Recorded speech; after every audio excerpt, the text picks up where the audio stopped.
Well, welcome everyone to the Elemental Awakening podcast. I've got a very special guest today, Mr. Steve Beattie. Thanks for tuning in. If you like these episodes, please subscribe, comment, like, share with a friend, say hello, let me know where you're from. I really appreciate all your feedback and just really engaging with us. So thank you for that. And today we have Steve here, who was, I think, the second Wim Hof certified instructor in Canada. That was the second one. Second one after me. I held that was very first thing that was ever the first in, I think. Well, for a long time. Anyways. And I'm always the second. Yeah, always the second. And he traveled halfway around the world to Australia to get a certification. I thought he was giving me a little more time, but it is an amazing community. All the instructors now, there's a bunch of them in Toronto anyways, and I really enjoy connecting with them. So we'll talk a bit about that. We'll talk about Wim Hof today. Steve's also a breathwork facilitator, instructor. He's someone I look up to when it comes to breathwork. He's very well-read, well-educated, well-practiced in all these things and more. So welcome to the show, Steve. Thank you for having me here. This is very exciting. Yeah, awesome. Yeah. In addition to that, me and Steve are working on a few interesting projects that we'll keep you updated on as well. So Steve, tell me a bit about yourself. You can start as early as you want, and what drove you into this sort of practice towards the well, I'm a geologist, obviously, so I say no more. That's how I got here. Okay. So I come from a very hard science background, where things are things, and had an office job. I became a geologist because I wanted to work in the outdoors. I was very much at home in the outdoors. I love being in the outdoors, but I wanted a professional career in the outdoors. But it turned out to be an office job, and it became a computer job. And so I got stuck in this office for my 20s, basically. I was working in an office, staring at a computer screen, and it was miserable. It was just this soul-sucking, miserable existence. I hated every second of my life in my 20s. I had a good life, made lots of money, went to restaurants, enjoyed it, but something missing. Something was really desperately missing from my life. And it was in 2001, September 12th, 2001, after that, September 11th. I had just come back from a charity bike ride where we rode our bikes from Montreal to Portland, Maine. Wow. And yeah, it was a long ride. Yeah, it was a long ride, and it was fantastic. It was just this incredible ride, and I realized on that ride I had a lot of time to think. I was alone. I was with thousands of people, but I was very much alone on this ride. And it was during that I realized that I had to make a change. I had to get out. I was so desperately unhappy with my life, and then suddenly, buildings were falling down, and the world was ending, and all this terrible stuff started happening. Like, this is it, I'm out. And so I quit. And helped by the company I was with was also going bankrupt at the time, so sort of a little spur. But instead of going back into the industry, I retrained. I got into the wilderness industry, wilderness guide. So then in my 30s, I was a wilderness guide. I walked the woods, and I took canoeing and hiking and camping, and got to know all the rivers and lakes of Ontario and Quebec. It was beautiful, and I loved it. And that was my life. I found what meant something to me. Mm-hmm. And then my wife and I were talking about having a family, so I came back and I went back to school again and racking up student debt, and I became a personal trainer. Because I love the physical aspect of being a wilderness guide.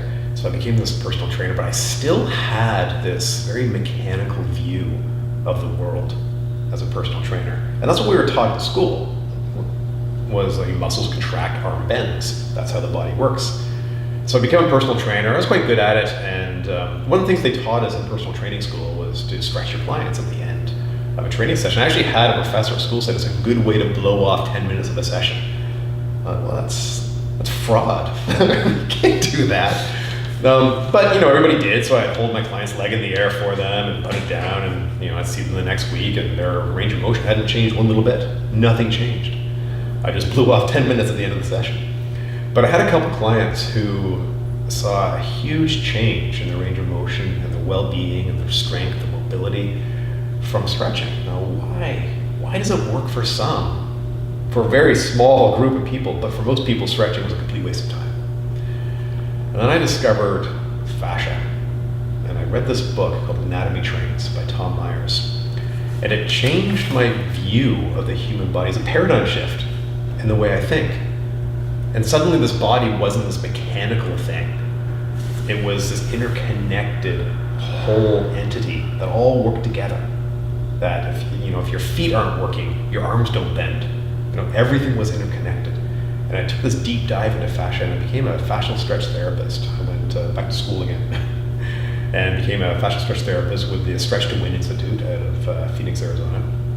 And that changed everything. The way I treated the body, the way I treated my clients, and I became a fascial stretch therapist. I started to work with fascia in the body. And it was when I was doing this fascial work with people that I was suddenly starting to feel something else with people. I'd be stretching them, and they'd tear up on the table. Oh, what's going on? We don't have emotions. We're in a gym. Don't do that. Or they start to laugh, or they become very talkative, and they were like releasing energy at me. What is going on? And then I started to feel it. I'd be moving their body around, stretching them on the table, and I would feel this rush of energy into my body. I'm like, what's going on? I don't know what this is. This does not fit my worldview. Mm-hmm. So working with fascia changed my view of the body, but now it's changing the very essence of my worldview of how things work. And so I started to take a deep dive into that and learning more about fascia and how it works in the body. And how in these schools like Stretch to Win, do they talk any about that emotional or energetic component, or are they still a little bit more advanced on the mechanics of what the fascia does? Do they talk about the energetic body at all? Some of them do, some of them don't. And the ones who did talk about, some of my teachers who talked about it, I thought, whatever, that's not real. Give me a break. And so I kind of gathered with the people who were kind of the hardcore personal trainers, the scientific people that needed like these real hardcore sort of evidence-based stuff. But there's lots of evidence-based stuff for this now. Mm-hmm. So much has changed in the past 10 years. But I very much gravitated towards the people who didn't believe this stuff. Okay. So that's where I was. But taking a step backwards, through this whole journey, this whole process, becoming a wilderness guide, becoming a fascial stretch therapist, I was a sponsored athlete, I did multi-day adventure racing, but I was becoming sick, and I didn't know why. Because I was a personal trainer, I was a nutritionist. I did everything right, and I coached people how to be healthy, but I was getting sick. Every day I was getting a little bit more sick. My body ached. I couldn't digest food properly, I couldn't sleep properly. I was falling apart. And I'd make little changes, and that kind of drove a lot of my education. So I'd learn about this thing, about nutrition. I became a nutritionist to try and fix my nutrition. And it helped a little bit, but then it didn't help anymore. And so I learned about sleep and the importance of sleep and how to get a good night's sleep. And it worked for a little bit, but then it didn't work anymore. What is going on? And I kept getting sicker and sicker and sicker. And then I was in my early 40s, and I found myself lying in a hospital bed and thinking, oh my God, this isn't right. I'm the healthy guy. And my whole body was inflamed. I just puffed right up. Everything hurt in my body. I could barely breathe, and my heart was in atrial fibrillation. Like it was just jumping around and quivering in my chest. And they're getting ready to shock me back into sinus rhythm in the hospital. They rolled the crash cart into the emergency room, thinking, oh my God, this is real. This is happening. And it was right at that moment that everything went crazy in the emergency room in the hospital. All the doctors and nurses were rushing around doing this and that, and they were wheeling in gurney after gurney of people who had just been in a bar fight. Yeah, this stab was bits of glass sticking to people. It was a Wednesday afternoon, by the way. It wasn't Friday night. And it was at that moment when I actually said out loud, I'm not sick. I'm not sick. My heart went back into sinus rhythm. Wow. Yeah, what's that? How'd that happen? And then that was the beginning. I had all these little hints, all these little peeks into something else, and I didn't understand what it was. But now I was sick and I had to heal. I was really sick. And I went through round after round after round of testing to figure out what's wrong with me. They finally gave me a diagnosis and the medicine to fix it. But it wasn't a real diagnosis. I had non-specific rheumatoid arthritis. That's not a thing. It's a collection of symptoms, but it's not a disease. but they have the medication for it. So I wanted to find something different. And a friend of mine said, "Hey, have you ever heard of Wim Hof?" And I had. Years ago, I saw this documentary about this crazy guy running a marathon in the Arctic.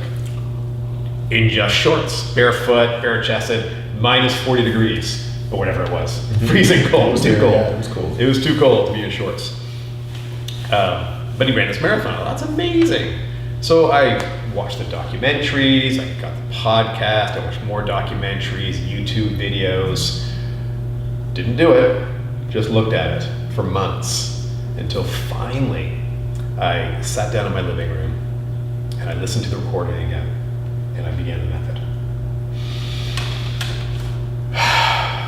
Over and over again, I took these breaths until finally I breathed out and I held my breath with no air for as long as I could. For a long time. My body was buzzing. Looked at my stopwatch. Oh, my breath again. Right away. And I did 3 rounds of this, and immediately I felt better. And I wasn't in an inflammatory state. I just become used to this stiffness, this achiness in my body. Mm-hmm. And this first round of Wim Hof method, I was cured. Mm-hmm. We don't like to use the word cured. I felt better. All the symptoms just subsided in 20 minutes of breathing, like that. So I went on this deep dive of breathing and healing and feeling better and feeling better and feeling better.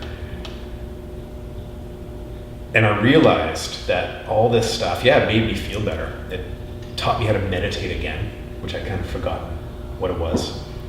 And then when I went into the master module in Australia, it was a week-long deep dive into breathing and cold exposure, really bonding with my brothers and sisters in Australia. And it was on the last day of that journey where we did this long breath practice. And I got in the ice tub for the last time. And we were holding this intention for our week was, what is your blockage? What's stopping you from moving forward? Blockage, I don't know. What blockage? I have no idea. This thing, I don't know. I don't know what it is. But that subconscious seed planted and it was germinating all week. And I went into the ice water on that last day. And when you go into the ice water, there's no hiding from ice water. It is like, get out, right? When it gets cold. All the people I teach this method to, they all ask, when does it get easy? It doesn't get easy, it never gets easy. Ice water is always ice water. It's the righteous teacher. So I go in and I feel the shock of the cold, and then suddenly it's like, it felt like my brain was a Rubik's Cube. And it suddenly went click, and all the colors were lined up perfectly, and I saw my purpose in life. I saw everything I have to do, everything that I need to do in life. And then suddenly I had this rush of emotions through my body, and I burst into hysterical laughter and crying all at the same time.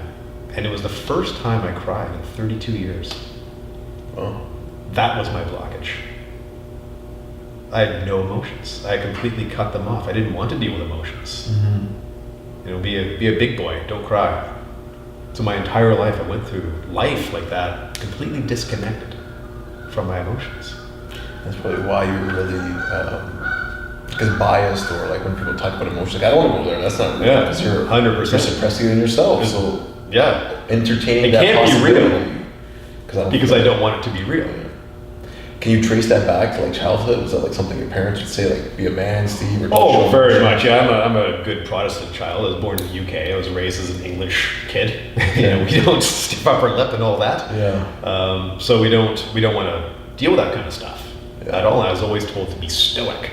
So I thought being stoic was to deny emotions, not observe emotions.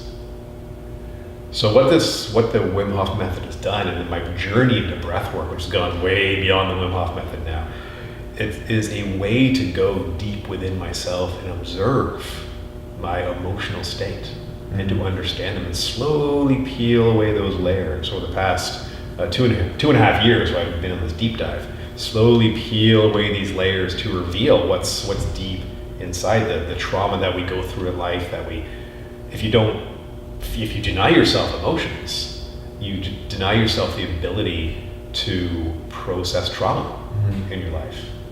And trauma doesn't have to be, going through a war. Trauma can be just little things in your life that if you're not resolving that trauma, you are carrying that trauma with you forever. Mm-hmm. And so that's why when you see on the news and you see people who've gone through horrendous things and they can freely talk about their experience. They've processed that trauma and they separate the emotional state from the memory. So now they can talk about it. Well, that's the key, right? That's the key right there, separating the emotion from the experience. Then it just becomes something that happened versus something you're reliving every time you think about it. Every single time, everything, it's like one little thing reminds you of that trauma. There's triggers everywhere. Back in it all the time. This trigger, that's what a trigger is. And then you can meet somebody who, they've been through something that doesn't seem like they've been in a fender bender and the car got scratched. Mm-hmm. And they're waking up with cold sweats every night. Yeah. Because they can't process that trauma. Mm-hmm. Right? Interesting. So what happened after that? So you had this breakthrough in the ice bath that you can feel emotions. Emotions are real. You have this experience. You're crying and laughing. Yeah. And how did that feel? Were you I remember. Were you scared? Yeah, I was. Yes. Trying to still resist it still? I was trying to resist it, but it was not going to be stopped. The floodgates were open. It was like, just coming out, just flooding out of me. Like it was 32 years of pent up emotion. I can imagine. Like that's not a small cry. Yeah. That is letting it all out.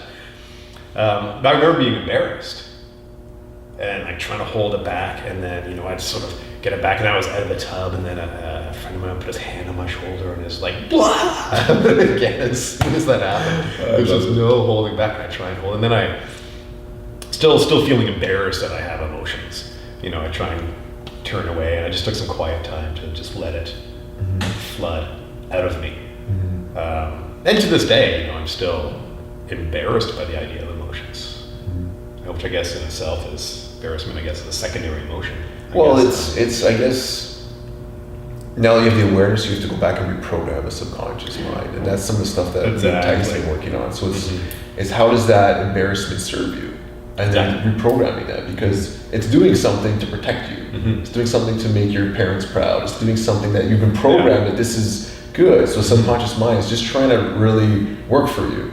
Now you got to go back and repetitively tell it, like, look, it's okay to have emotions. I'm allowed to feel. Exactly. It's a good thing to feel emotions. Let them be my guide, my teacher, and it's just really working on that. I think going back to that time. But even saying that, acknowledging that's still your conscious mind, acknowledging it, and 95% of what we do is subconscious or unconscious doing that all the time. We don't think about how we get through our day. We just get through our day because it's this deeper level of our mind. So it's getting that implanted into your mind. Like it's one thing, and that's a big problem with a lot of self-help books and lectures and that kind of stuff. You hear it and you read it and you say it, but it's the conscious mind that's done that. It's not the subconscious reprogramming. So the only way to really reprogram your subconscious mind is through repetition. Yeah. So most people do not want to put the work in. So they'll read a book once and then they'll leave it. Oh, I understand. Yeah. But if you're not repetitively reprogramming, so from my understanding, it's not only saying it, but tying an emotion to it, like gratitude or love or a higher vibrational emotion, as you're doing this practice on a daily basis. And then over time, you'll see that the triggers start disappearing. Exactly. Like all the triggers that used to be a trigger, they start going away. It's like, oh wow, I don't have to be triggered by that. And for you, it was emotions. For someone else, it could be anything. It could be anything, like body shame or imposter syndrome or who knows what. Like all these other things, and small things will trigger them, right? But when you reprogram the subconscious, whatever happened, like your upbringing, your dad telling you stiff upper lip, it's because of the thing he said. And there's no more like attachment to that anymore, right? Super interesting. Yeah. And with the emotions being my block, I realized that these emotions are also the tool to help me heal from it. So I began the repetition part, I began a daily meditation on gratitude and heart love meditation. Every morning I would do that. So I still do. It's been years now of doing this every single day and raising that vibrational energy in my heart.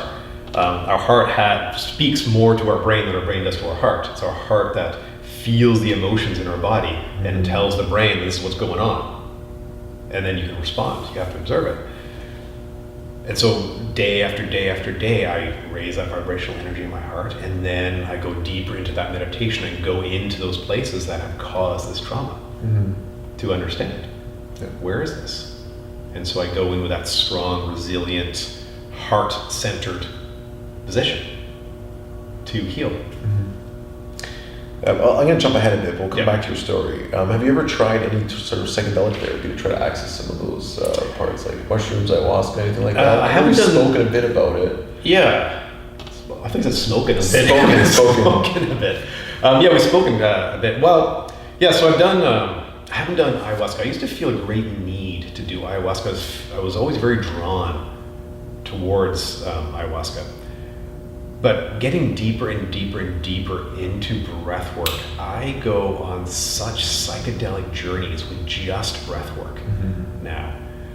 When we go through a very rhythmic breath pattern, this is the science part coming in. when we go through this very, very deep rhythmic breath, we know that our ribs expand and contract, but our pelvis also expands and contracts a little bit. And that generates a little pump action of cerebral spinal fluid that goes up our spine, around our brain, and that creates a little bit of pressure and vibration on our pineal gland. And over time, these little calcium crystals decrystallize a little bit, so the space between them, they can vibrate and create a piezoelectric charge, which allows a release of DMT into the body, which is what ayahuasca is. So through breath work and going through... Is this all theoretical now, what you're saying? Or has it been proven anyway? Because I know there's a lot of debate around... I know Joe Dispenza talks a bit about what you just explained. The heart math, Joe Dispenza, a few other people talk about it. The problem is we can't put people in these states and then cut their brain open and have a look. Yeah. They get very upset when you do that. Yeah. So, but people who have done DMT, ayahuasca, say it's a very similar experience. So it must be that. And we do know that the pineal gland is active during this breath exercise. We do know that there's brain activity around that area. It's brain waves active around the pineal gland. And we do know the experience is similar to the DMT trip. So that all looks, and we can see the charge, so we can see the piezoelectric charge developing in the body. So these are measured and quantifiable. Does the pineal gland also create melatonin? It does. DMT is at the end of the melatonin cycle. Yeah, so serotonin turns to melatonin, turns to a few other things, and finally into DMT. Because I remember reading this somewhere, but structurally, DMT or melatonin minus carbon dioxide is DMT. Yeah. So if you're expelling all this CO2, maybe the body's pulling the CO2 from the melatonin and turning it into DMT. That's just my own theory. You could be on something there. And something else that me and a couple friends, my friend Corey, who I'm going to have on this podcast as well, and my other friend Chris, now that cannabis is legal in Canada, people have been doing cannabis-infused breath work. And from some of the research, it states that cannabis can increase melatonin production up to like 3,000% and up. Yeah, so I've done a lot of that. All of this melatonin, and if melatonin can convert to DMT, but now you're creating an environment where maybe there's more reactivity to create that based on what you're creating through the breath. It's like maybe that can. So what I find with cannabis use and breath work is that the post breath work dream-like surreal state that lasts for a few minutes lasts for a very long time, like hours. I stay in that.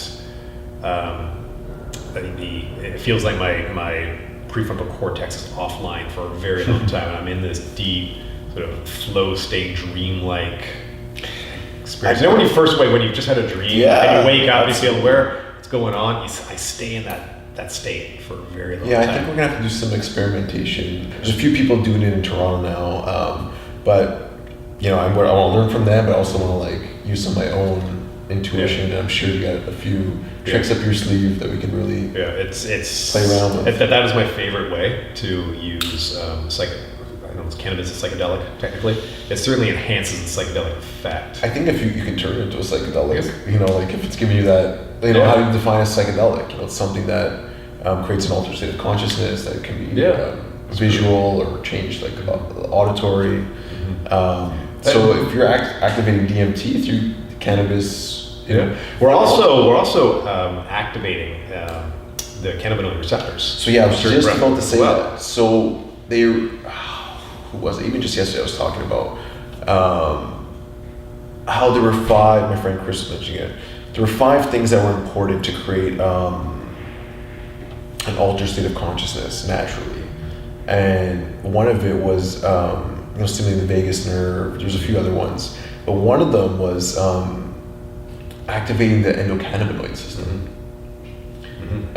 in the body, and that was a key. So now, if you're using marijuana to sort of activate it or enhance it or stimulate it, then it just makes sense, right? Yeah. But breath work can stimulate it as well. Yes, it can, especially when you combine in the early part of that breath work, if you go through a very deep body awareness meditation, that's also going to activate the part where the cannabinoid receptors are in that, I believe the periaqueductal gray area is where our proprioception is, and that's where you activate during that meditation, and that's where you're going to experience the endocannabinoids as well.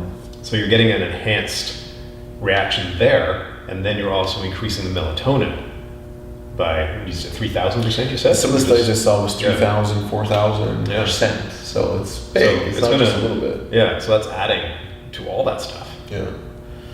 Interesting. Yeah. I've tried it too on both mushrooms and LSD. Okay. As well. Yeah. And? During the breath holds in this, when you go into the oxygen deficit, that's when I feel like I'm getting like the psychedelic part of it, and I start to see a lot of imagery behind my eyes. In my mind, my third eye, I see a lot of the fractals and the spirals, and every culture has their own perception of what's happening during that. So in Eastern traditions, you see the lotus flower. In West Africa, they have a spider god, and you'll often see like a spider web pattern, but it's the same image. A couple weeks ago, I saw Celtic crosswork, Celtic knotwork in that image. But again, it's the same image of knots and spirals and stuff. It enhances that a lot on LSD. It really enhanced that imagery a lot. So do you think it's all these psychedelics are bringing you to the same place? I think so. Yeah. And these psychedelics work because we have the receptors in us. Yeah, that's what I find Do you most understand? intriguing. Like, if we weren't supposed to interact with them, then they wouldn't work. You know, in that Or it way. just happens that we interact with them because we can create the stuff ourselves. Yeah, that's a good point as well. That's a really good point as well. So what kind of doses? Is it like microdosing them? Or like Both heroic doses? Yeah, both the mushrooms and LSD was only microdosing. Just give yourself a little boost. Just a little bit. Yeah, and even like with the cannabis, I just don't like the feeling of being high. Too high, Yeah. So it's always a small amount, and then the journey comes from within.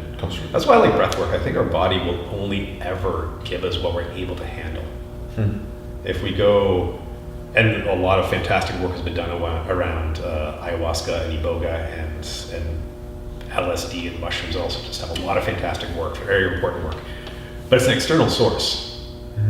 And so I think if you are dealing with a lot of internal turmoil, trauma issues, that you're not ready to deal with all of it yet, breath work allows it to trickle out, and you dose yourself a little bit each time. It's a great way to prepare yourself for an ayahuasca ceremony. Just open the gates a little bit. Yeah. Take that. But I think if you go in straight into an ayahuasca ceremony, you've done no groundwork, that's just going to be too much for a lot of people. It'll be definitely harder. The problem is, most people don't want to put in the work. They see ayahuasca as another pill they can take that's going to be a one time, and what happens most times is that you get that reset, but you don't do any integration after. You end up going back. You backtrack. You may be good for a month, 2 months, 6 months. But if you're not doing any work, changing your lifestyle, taking any of the advice that came to you in the journey, you're going to go right back. So that's why I think of breathwork practice. I always tell people meditation breathwork is the best. Two of the simplest, easiest, most effective tools to add. That's going to help make I've met 2 or 3 people now who tell me that they do an ayahuasca ceremony every 3 or 4 months. On what aren't you getting out of it the first once or twice or 3 times maybe, but they're going back again and again. It depends where they're going. If they're going to heal, then they're not learning from it. Some people, it's just so interesting. Like for me personally, like now that I go teach arrhythmia 3 times a year, every time I'm there, I take advantage. So I know some people who, including myself, who will go and do 3 or 4 times a year. It depends why they're going. If people, some people have a lot of trauma, so they're continuing to sort of heal and work on that. But other people are doing it because they don't do the work in between. They just keep and those are the people I'm referring to, where it seems like it's just an alternative to the addiction they already had. Yeah. You know, they've given up this thing, whatever it was. Addiction doesn't mean, you know, shooting heroin in the back alley, you know, shopping, work, exercise. They're all addictions. Mm-hmm. So a lot of times people give up that part of their trauma and replace it with doing ayahuasca all the time. Yeah. Instead, without doing any of the work. Yeah, and personally, like I said, I go teach 3 times a year at Rhythmia. I like to go there and I'm going to more self-exploratory mode. Like I ask to learn about the universe, about life, and they can show you these interesting things. But so can breathwork. You know, I've had some amazing. I just find that I'm usually facilitating breathwork, so I don't have as much opportunity to go in. I do my Wim Hof breathing like every morning. That's usually my routine. Right now it's nice outside, so I've got the tub in the backyard, so nice and cold. Mm-hmm. So I can get the natural cold dip without having to create, you know, a lot of mess with ice and stuff like that. But some of the deeper dives, it's hard sometimes for me to find discipline to breathe by myself for 45 minutes. That's a big challenge. I actually recorded myself guiding a class, and then I use that to guide me. And how'd that work? It's fine. It's once I got over the idea that it's me guiding me, it's okay. But it's so much better being guided by someone else. Absolutely. A big part of doing this breath, or doing this journey, or meditating at all, is to let go of that prefrontal cortex, that thing that's busy brain. And you're thinking about how many breaths, how long I'm going to breathe for, how long I'm going to hold my breath for. And the first view of that was actually in the early days when I was doing the Wim Hof method. Everybody wants to time how long they can hold their breath for. How long can you hold your breath? So I'd have my stopwatch and I'd do the breath work and hold my breath, hold my breath, hold my breath. And as soon as I looked at my clock, it was like, you have to breathe. Didn't matter how long it was. As soon as I looked, and I realized like right away that, you know, this has nothing to do with how long I can hold my breath. It's everything to do with what's going on in there. So I just put it away and I felt my breath. Mm-hmm. And so that, again, was the next stepping stone in that journey, was learning to feel and to observe what's going on. Mm-hmm. And I had a really, really interesting thing happen about a month ago. I was getting ready to do a big lecture for StoiCon in Toronto. And I was doing my breathing and my breath holds, and I like to just feel where that breath is emanating from. Where do I need to take a breath? For those of you who don't do the Wim Hof method, when you see how far you can swim underwater, you take a big breath and you hold your breath, it feels like your lungs are burning and you have to breathe. When you exhale and hold, it's not like that at all. Your lungs aren't burning. This desire to breathe comes from someplace else. And for me, it was always, I recognized that it was an emotional thing. I always felt like my heart wanted to breathe. And I just thought that was how the breath hold felt when you do this style of work. Mm. But the day before I was doing this big lecture, I needed to breathe in my throat. That's where I felt that need to breathe. And so I started to really pay attention to where I was breathing, where I needed to breathe. And I would feel it. Sometimes it would be like the solar plexus, sometimes more in the sacrum, sometimes like in my head. You need to breathe. Wait a second. It's those things. It's the chakras in the body. So I had to look at that. What do each of these chakras mean? And I thought, oh. So there's this old emotional block. This old, I'm still struggling. It's still there. It's still part of me. And that's why I always feel that. But sometimes it's a little lower down. Sometimes it's in the solar plexus. Mm-hmm. And this one time it was in my throat, my voice. Are they going to hear me? And I was on stage with a bunch of professors. So talk about imposter syndrome. It was crazy. So now when I teach breathwork, I really have people through those first couple rounds just to pay attention to where that need to breathe is coming from, and be open to the conversation you're going to have with your body, the knowledge your body has. Yeah, I do the same too. It's just, I tell people, when you feel tension in your body, or pain or frustration, maybe that part of your body is trying to get your attention, to put some awareness there, because every part of your body has a significance. It has meaning. You hold emotions in your body, and there's different schools of thought, like German medicine, and I think Louise Hay. They talk about how each part of your body signifies something. Mm-hmm. Like lower back is like stability and financial stability and stuff like that. And there's the left side of your body, the right side of your body, which signifies your mother, which signifies your father. And it's really interesting. Some people have really done a good job at mapping them out, and you see like, wow, it's super interesting. So then when I get an injury somewhere, it's like, what does that really mean? And then, do I believe in that? And then does it make sense? Or you actually just drop something with your foot. Yeah, but they even say that whole series of events is bringing awareness to that thing in your life, because you're not doing it. So subconsciously, you're hurting yourself to sort of like, hey, we need some attention here. Yeah, it's really interesting, like a broken hand, a broken arm, or what it means in your life when you really start paying attention. Because most people are running on autopilot.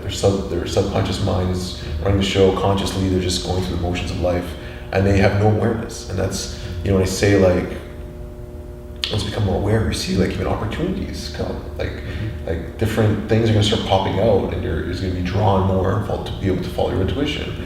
If you have too much noise going on, you can't follow that because you're not aware of anything. You're just rolling the hamster wheel in the head. Yeah. And we find things to bring more noise into our lives. Sometimes if... the average person is looking to be busy. Why do you think that is?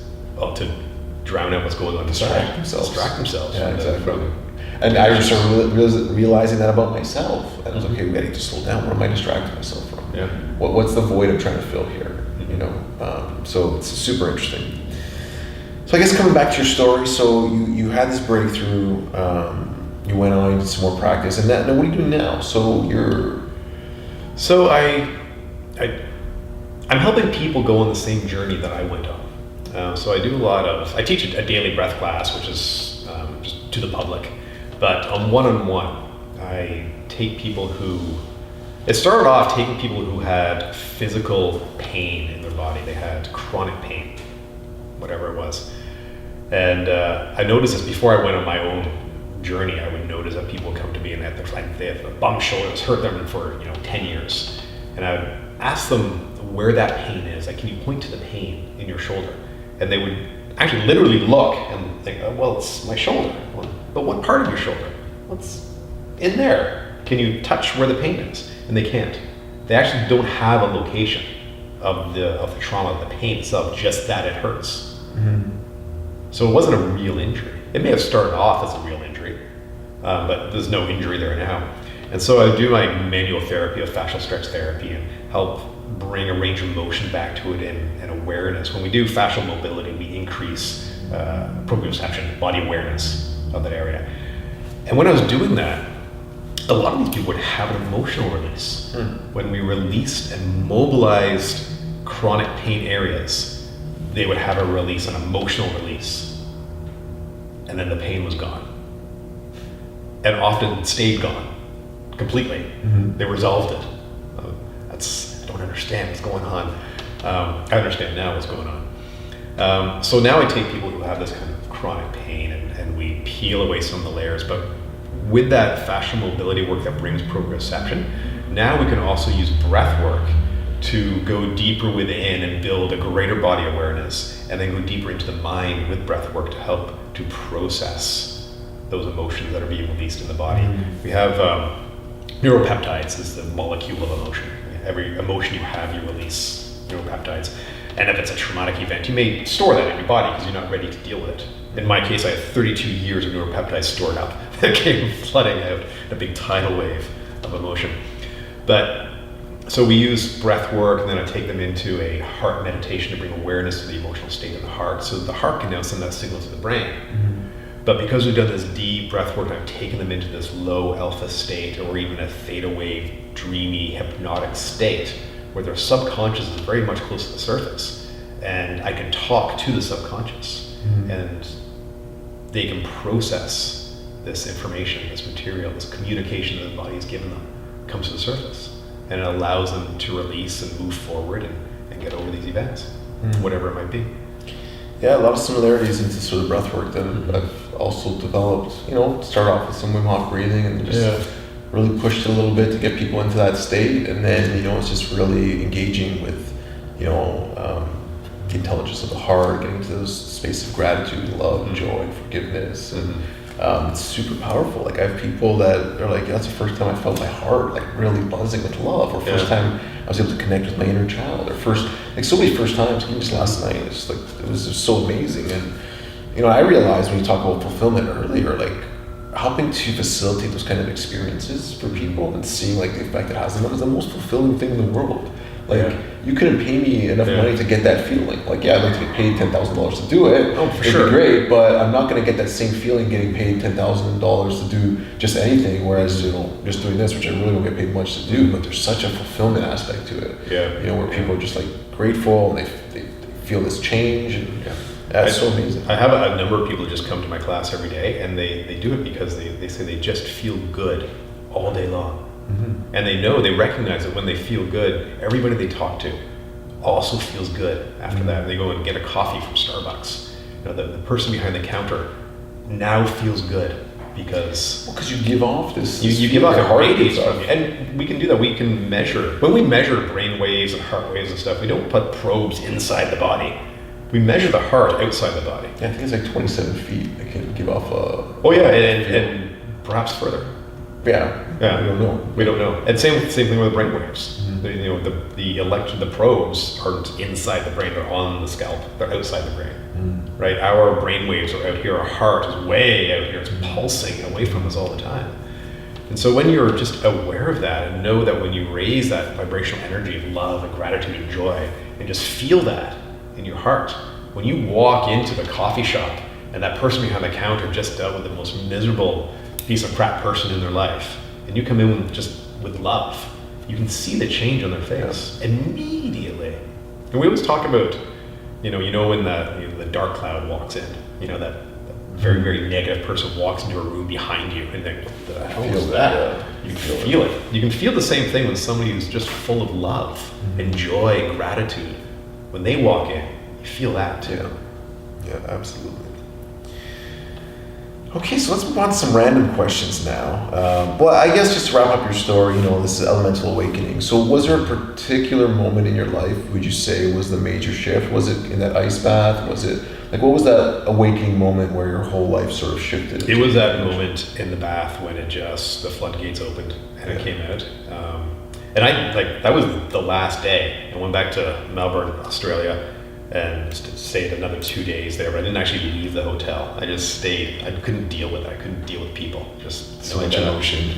Well, I just felt like just numb, almost. Like I used to suppress my emotions, but it was the day or two after that, I had no emotions. Like it was just shut off. And then it began to reboot. And so it's like these weird bursts of emotion and giggling fits and stuff would start to happen for a few days. When I came back to Canada, that's a long flight, by the way. When I came back to Canada, my wife picked me up at the airport, and I hadn't seen her for almost 2 weeks. And she didn't come running up to me and throw her arms around. Oh, I missed you. Or it wasn't. She saw me from 10 feet away and said, "You've changed." Those are the first words. "You've changed." I said, "You're right. I have." So that was the defining. This was old Steve. This happened. Now it's this Steve. Okay. And it's been like it was like a complete change. It was the gradual build up, and then break that off, sever it, and now it's this. Nice. Yeah, it was. Yeah, it's been a fascinating journey. That was just over 2 years ago. It was like every day. It's like what's happening now? What's happening today? What am I feeling today? How deep can I go today? What's my body going to tell me? What's this journey going to be today? Interesting. Yeah. So we'll jump to spirituality then, because this seems like some sort of spiritual, could be classified as spiritual experience. Growing up Protestant, do you now believe in God? Has it changed your perception of what God could be? All this breathwork practice brings you to these altered states. Do you think those are just some chemical things that are going on? Do you think you're reaching some higher? So I think it was Sam Harris who coined the term spiritual atheist. Okay. I would definitely put myself in the category of spiritual atheist. What does that mean exactly? So I was a strident atheist. Strident atheist? Yeah, I looked down. Not just an atheist. No, I looked down on people who were not also atheists. Like, how could you believe in such nonsense? Fairy tales, unicorns, they're not real. So I was very much that kind of atheist, like the Richard Dawkins atheist. In fact, I love the book, The God Delusion. Still do.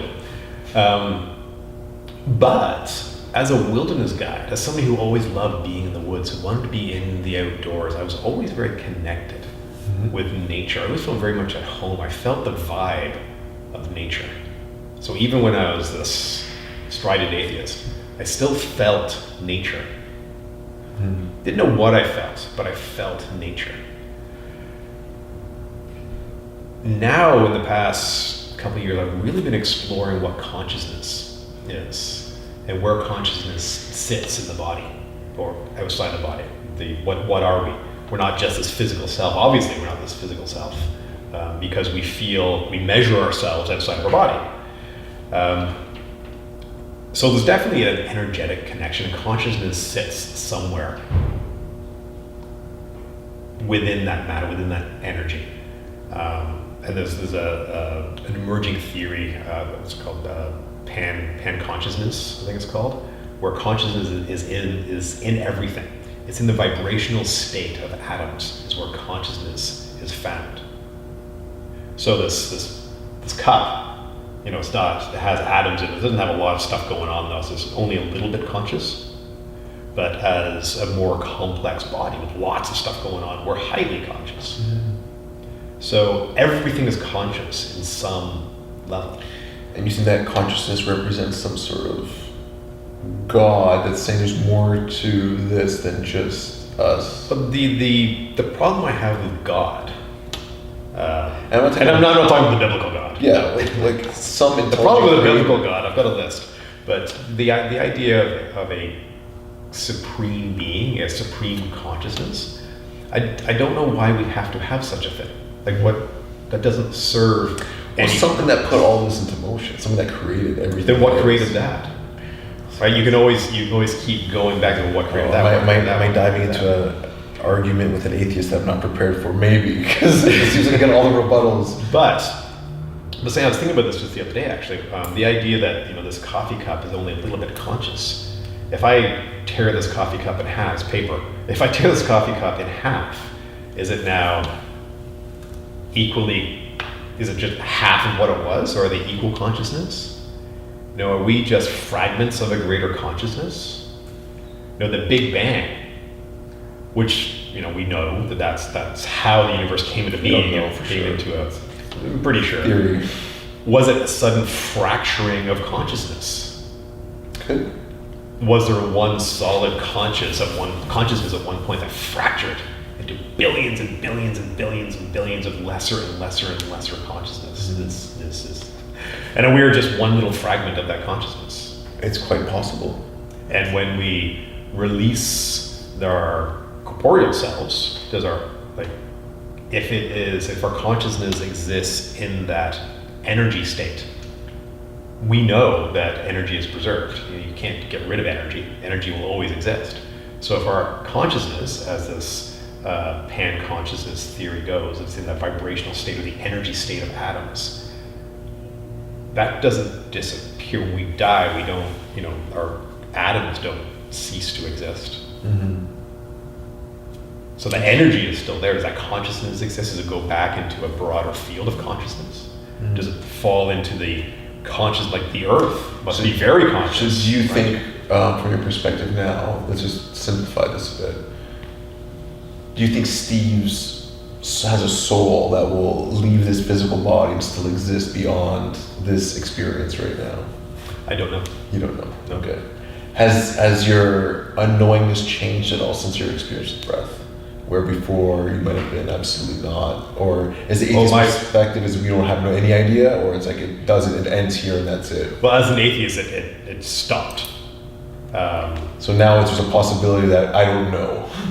Yeah, but that still classifies as atheist. But what I will say is I realize I know even less all the time. Okay.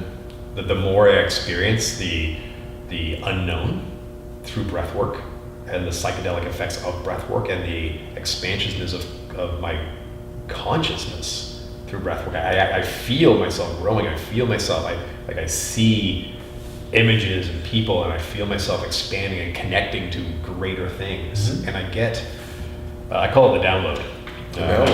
I'm sure there's a term for it in different traditions, but about an hour after my breath work, I get the download of information into me. And it's my consciousness, or my subconscious, connecting with my consciousness. And so I write. I open my journal, I just start to write. I have no idea. I just start writing. And it's my subconscious is doing the writing. And I read it as it's coming out of my hand. And I'm, wow, this is interesting. And just see what comes out. Or I draw a picture of images that come to my mind. So yeah, I don't know. I don't know what consciousness is. I don't see a reason to have a God other than the idea that we can't understand how it could have happened, so therefore God did it. I don't buy that. That from the old atheist days, the striking, that is called the God of the gaps. Okay. I don't know, there's a gap in knowledge, so therefore God did it. Mm-hmm. Well, we fill in those gaps all the time. We go deeper and deeper into, like, we didn't know how thunder happened, so God made thunder happen. Right? Well, we know that that's just weather. We know that. Yeah, so we don't understand where we things are changing now. Like I think the Old Testament, there's an interesting author right now who is a translator, and he was actually hired by the Vatican, that is now saying that a lot of translations were very wrong. Mm-hmm. And the stuff that he's saying is like, listen, this is not my opinion. This is not my theory.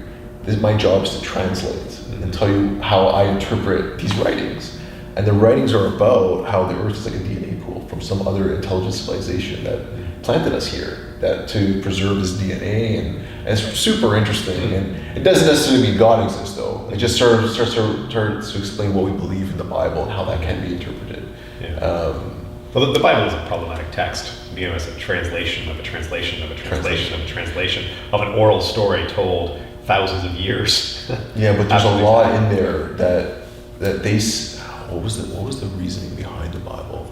It was more like a record keeping thing so that people could understand, and it was also, from what I understand, it's like tips on how to sort of like ascend, and then the church sort of just like changed that into like their own control sort of mechanism. But anyway, the fact that there is a version of the Bible would be a problem right there, right? It's the King James version. Branded it. Yeah.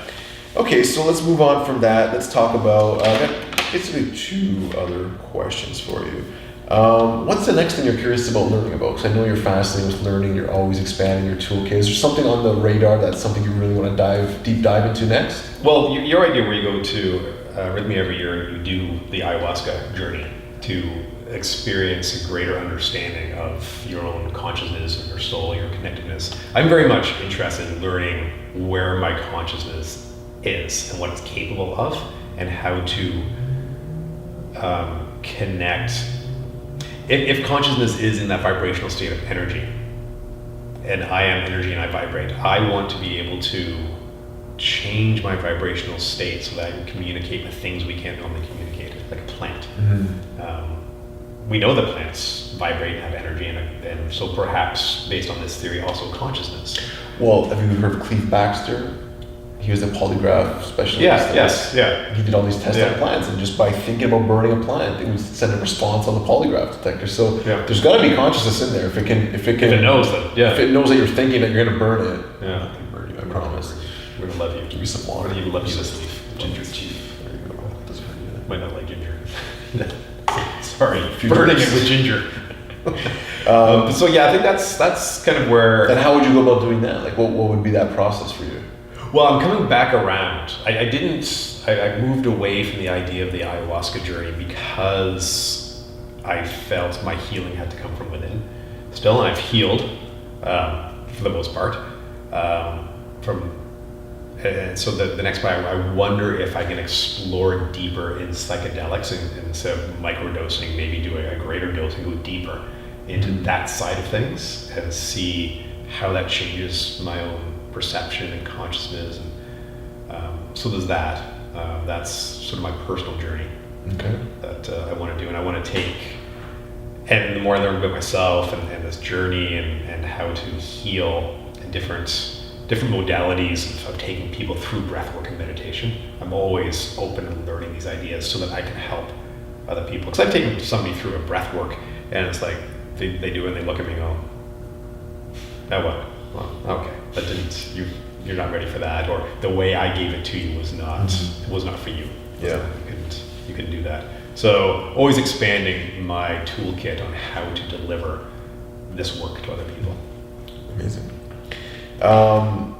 Okay, so more of your day-to-day. Is there any like apps or technology that you really feel is a game changer for you that you've included that helps your day-to-day routine, or anything about like the things that you're into?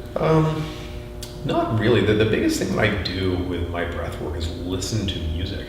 When I listen to very rhythmic tribal music to make myself, when I can let go of thinking about breathing, I'll still continue to breathe in a rhythm that I want to breathe in. So that's really the only tool I use.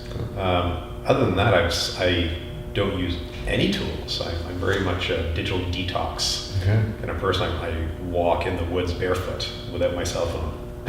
Cool. Yeah, I'm actually reading a book right now called Deep Work by Cal Newport, and he talks a lot about like ditching social media and getting away from a lot of that stuff, because it actually I guess subtracts or detracts from our focus, so we're not able to focus as deeply on things because we're always distracted, always reaching for that phone, always going to that app. So they say now we have the attention span of a fruit fly. Wow. Yeah. 3 seconds. 3 seconds. That's crazy. Yeah. We need to get that fixed. Check my media. Check my email. Yeah. We touched on a lot of different things. Maybe we just close with, is there anything that I didn't ask you that you wish that I would have asked you about? That I wish you asked me about? No, I think we covered a lot of that. Can't think of anything offhand. Okay, cool. Yeah. So what's one thing you're grateful for today? I'm grateful for you, Gio. No, I mean that from my heart. I do. I don't mean that to be flippant, but I love the time you take to understand people and to connect with people, and I find that an inspiration. I think it's important. People don't connect with people. They don't spend time to listen to what they want. They just say, this is what you need. And you're the opposite of that. You really listen and connect with people on a very deep level. So I'm very, very grateful for you and the friendship that we've developed. I appreciate that. As I stalked you through the Wim Hof world. Well, I knew we were going to be really good friends after we both ended up in New York at the same events, but we didn't know either of us were going. And I saw you post on social media that you just landed in New York. It was like an update or something, and I was just like, oh, Steve, you must be here for this breath work. So that was really cool. Okay, cool. So that pretty much wraps it up. So if people want to get a hold of you, what's the best way to reach you? I know we're going to be working together on some elemental lifestyle programs. So I'll have all your information on our website. Anything specific? So my website is breathinginnature.com. And then my email and everything is on breathinginnature.com. But I'm also coming out on an app. The 5 a.m. Club app is coming out. By the time this goes live, it's probably going to be live. So my meditations and some videos with elementals going to be on there, talking about breath work and meditation. So the 5 a.m. Club app is going to be a big channel to reach out to me. And then in the social medias, Breathing in Nature on Instagram, I'm pretty active on there. Try to be active in Facebook, but I'm not. So Instagram, website, email. Okay. So check them out. Stay tuned. We're gonna put some links also to some of these apps below in the description, and we're also gonna have some cool courses on Elemental Awakening for you guys to check out. So it's gonna be great. Thank you so much, Steve, for taking the time to hang out here today. We're about to record some of these videos right after this, so I'm excited about that. And thank you guys for tuning in. Please like, subscribe, follow, share. Just engage in some way with us so we know you're out there. You can follow us on Instagram, YouTube, or Facebook as well. Have an awesome day, guys. Thank you, and we'll see you soon. Great. Thank you, everybody. We'll talk.